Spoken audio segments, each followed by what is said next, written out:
முன்னிலை உரை என்பதை தனக்கு உரிய பொறுப்போடும் விழிப்போடும் நமக்கு ஆற்றிய முனைவர் சிங்கராசா ஐயா அவர்களுக்கு நன்றி. அடுத்தபடியாக நாம் ஒரு சிறப்புரை உண்டு. ஆனால் சிறப்புரைக்கு முதலில் ஒரு வாழ்த்துரை. இங்கு இருக்கக்கூடியவர்கள் எல்லாம் கற்றறிந்த ஒரு பேராளர், வயதில் நம்மை விட அதிகமானவர். அவருடைய வாழ்த்துக்களை பெறுவது நமது முறைமை. அந்த அடிப்படையிலே பேராசிரியராகவும் தாளாளராகவும் முதல்வராகவும் ஞானவர் கல்லூரியிலே விளங்கிய மதுரையிலே இருந்து வந்திருக்கக்கூடிய முனைவர் ராமசாமி ஐயா அவர்களை எங்களுக்கு வாழ்த்துரை வழங்குமாறு கேட்டுக்கொள்கிறோம்.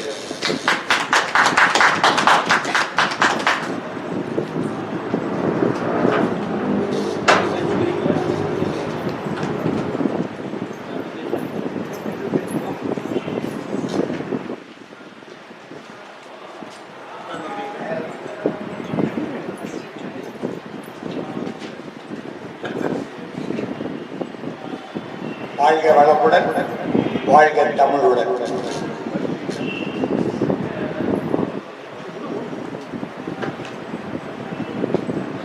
இரண்டாவது அமர்வுக்கு வாழ்த்துறை வழங்கி சென்றிருக்கின்ற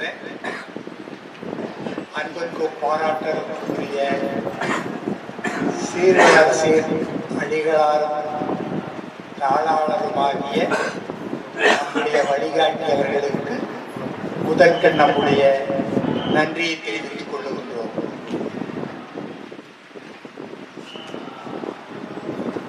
தொல்காப்பியரின் உணர்வாகவும் வடிவாகவும் விளங்கி 102 நிகழ்ச்சிகளையும் இயக்கிக் கொண்டிருக்கின்ற பேரன்புக்குரிய ஆற்றல் சார் தொல்காப்பிய செம்மல் திரு காளியப்பன் அவர்களுக்கு நம் பாராட்டுக்கள். இந்த நிகழ்ச்சிக்கு மகிழமாக விளங்குகின்ற பாராட்டுதலுக்குரிய கலையரசன் அவர்களுக்கு நம்முடைய நெஞ்சார்ந்த வாழ்த்துக்கள். ரொம்ப மிக பொருத்தமான ஒரு தலைமை, தமிழே வடிவான ஒரு தலைமை.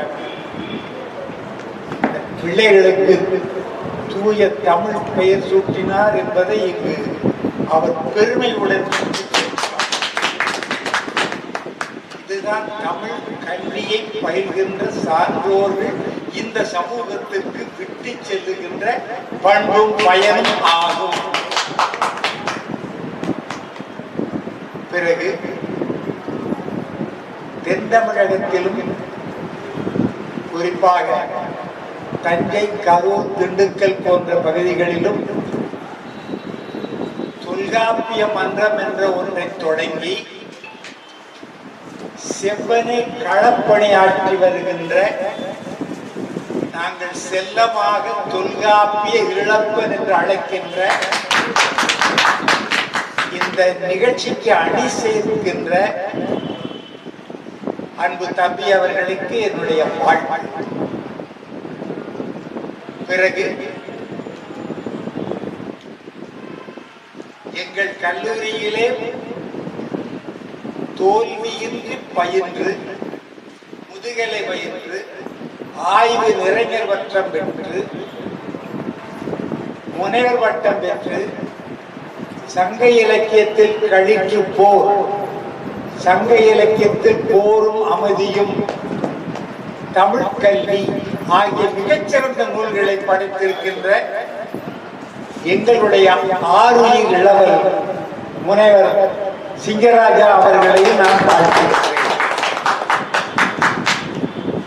இந்த நிகழ்ச்சிக்கு எழுச்சி ஊட்டுகின்ற வகையில் வருகை தந்திருக்கின்ற தமிழ் சான்றோர்களையும் குறிப்பாக ஓவிய கவிராயர் இப்பொழுது வாகை பதிப்பகம் நடத்துகின்ற துரைசாமி அவர்களுக்கும் மறந்து போன பிள்ளை தமிழ் என்ற ஒரு இலக்கிய வகைக்கு உயிர் கொடுத்திருக்கின்ற தாத்தா கவிஞர் நின்ற சொல்லர் சோம செயராஸ் அவர்களுக்கும் என்னுடைய பாராட்டு. அவரே நான் நின்ற சொல்லர் என்று சொன்னேன். எல்லா நிகழ்ச்சிகளும் நின்று கொண்டுதான் இருப்பார். அவருக்கு என்று சில தனி பண்பு நலன்கள் இருக்கின்றன. பின்பு தனியே பேசுகின்ற பொழுது கேட்டு தெரிந்து கொள்கிறேன்.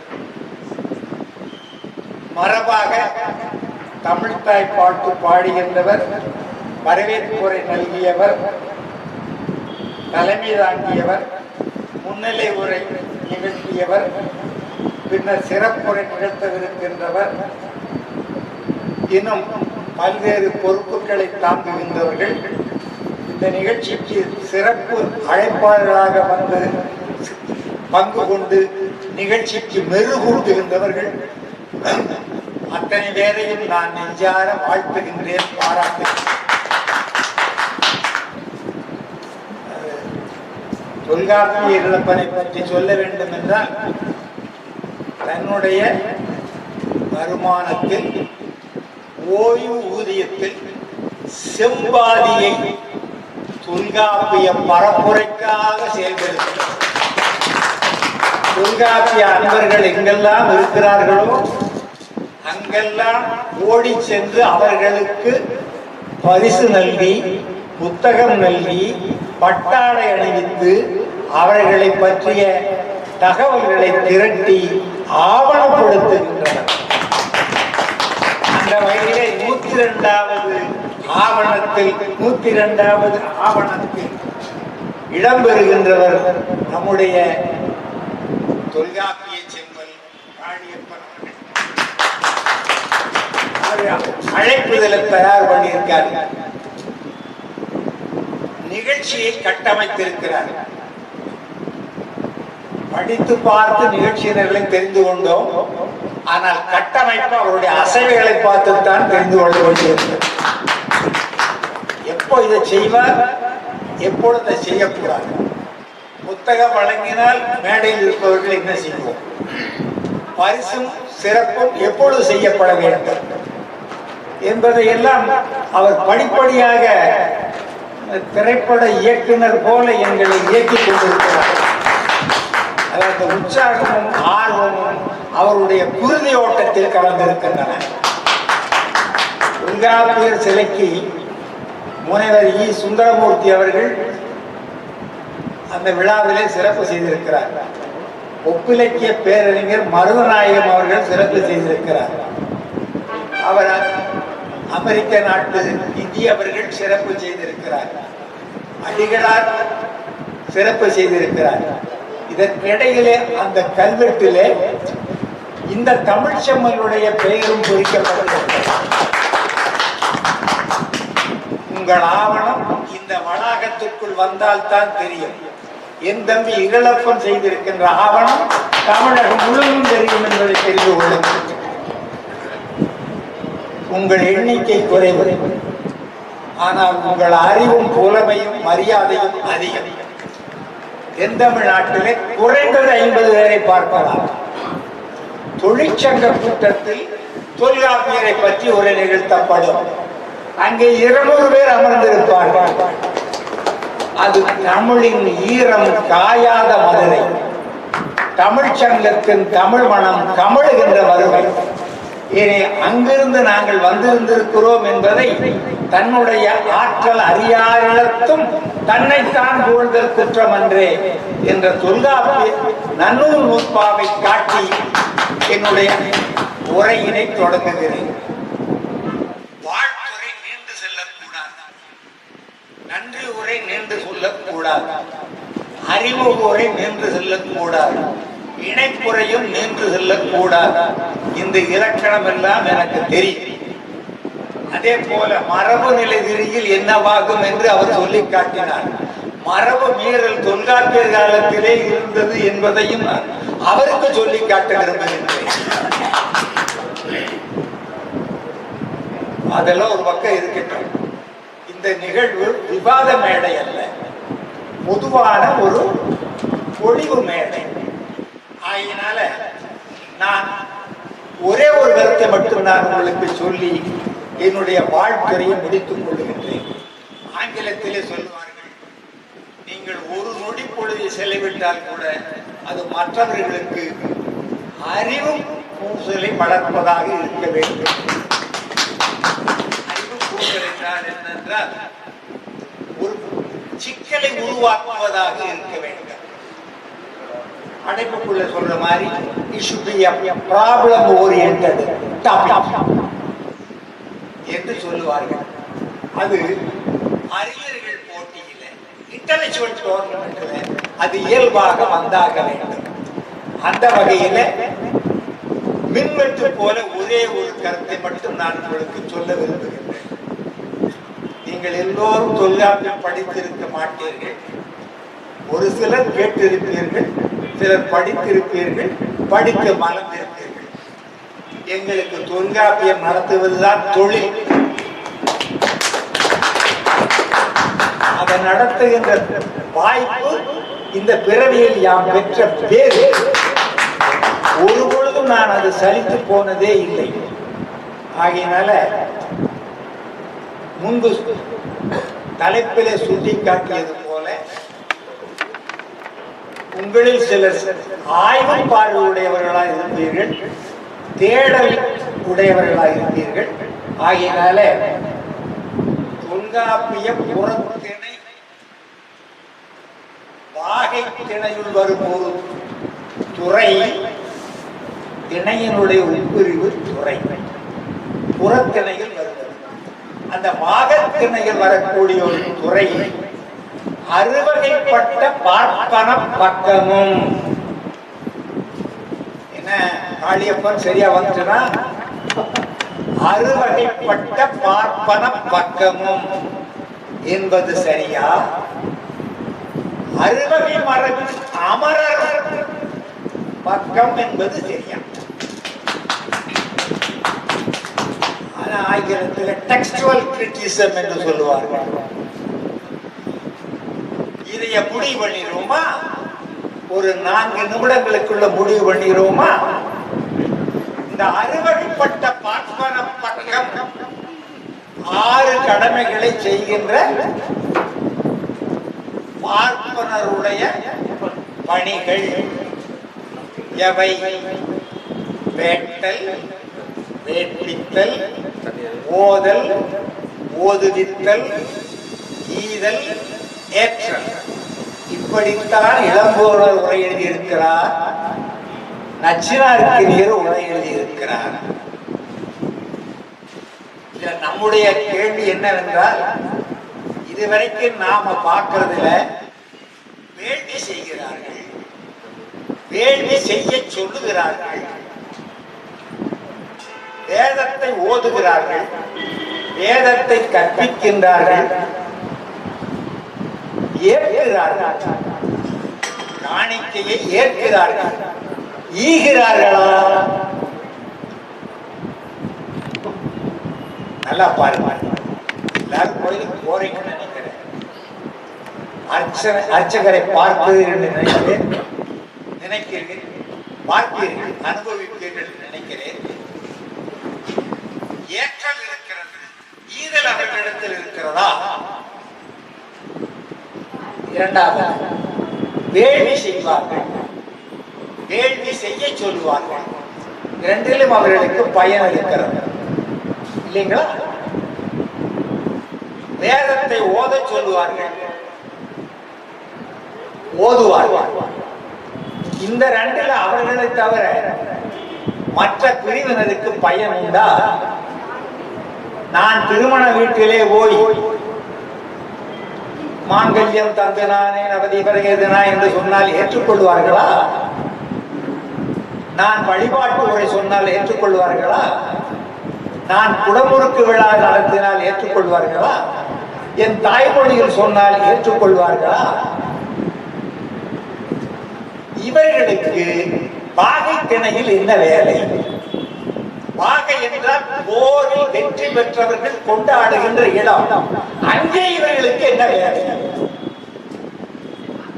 இதை நான் கேட்கிறேன். இந்த கிரிட்டிக்கல் ஸ்டடி ஆஃப் தொல்காப்பியம் என்ற முதல் ஆராய்ச்சியை செய்த முதலாக தொல்காப்பியத்தை மொழிபெயர்த்த பேராசிரியர் சி லக்குவனார் அவர்கள் கேட்டார்கள். அதன் பிறகு தொல்காப்பியம் முழுமைக்கும் ஆய்வுரை எழுதிய சங்க இலக்கியத்தில் ஆழக்காற்பட்ட எங்களுக்கெல்லாம் பெரும் பேராசிரியர் விளங்கிய வெள்ளை வாரணம் கேட்டார்கள். அதற்கடுத்து திண்டுக்கல் துறை முருகு கேட்டார்கள். வாகை திணையில் இவர்களுக்கு என்ன வேலை என்று கேட்டார்கள். அப்படியானால் சூத்திரத்தை எடுத்து விடலாமா? அது ஒரு 5 நூற்பாக்கள் முதல்ல, பிறகு ஒரு மரபியல்ல ஒரு 15 நூற்பாக்களை இடைச்செருகல் என்று சொல்லி நீக்கிவிடலாம் என்று சொல்லி இருக்கிறார்கள் அறிஞர்கள். ஆனால் இதுவரையும் அந்த நூற்பாக்கள் நீக்கப்படவில்லை. சரிதான், இது இடைச்செருகல் என்று சொல்ல வேண்டும். இது தமிழ் மரபு உரியது அல்ல என்று நீங்கள் கண்டறிய வேண்டும். எனவே கலப்படம் இருக்க வேண்டும். அப்பொழுதுதான் அசல் எது நகல் எது என்று தெரியும். அந்த நுட்பம் நுழைகுலம் நமக்கு வேண்டும். அப்போ நம்முடைய துறைமுருகு இறுதியாக தொல்காப்பிய துணர் என்று ஒரு இலக்கண நூல் அதற்கு விளக்கம் எழுதினார்கள். அதிலே அவர் சொன்னார், அறுவகை மரபின் அமர வர்க்கம் என்பதே சரியான பாடம் என்று சொன்னார். மரபு என்பது தமிழ் மரபு. தொல்காப்பியம் தமிழ் மரபைத்தானே பேசுகிறது, ஆரிய மரபையா பேசுகிறது? அப்படி என்றால் அமரர் என்றால் வீரர்கள், சமரர்கள் அமரர்கள் என்றால் வீரர்கள். செத்து போனவர்கள் நினைக்காதீங்க. இங்கே வீரர்களைத்தான் குறிக்கும். வீரம் என்பது என்ன? அதுல சொல்றாங்க, வீரம் என்பது என்ன? வீரத்தை காட்டுகின்ற அமைப்புகள் தமிழர்களிடம் என்னென்ன இருந்தன? புறநானூற்று போங்க. கடுஞ்சினத்த கொள்களிலும் கதழ்பரிய களிமாவும் நெடுங்கொடிய நிமிர்தேரும் நெஞ்சுடைய புகன் மரவரும்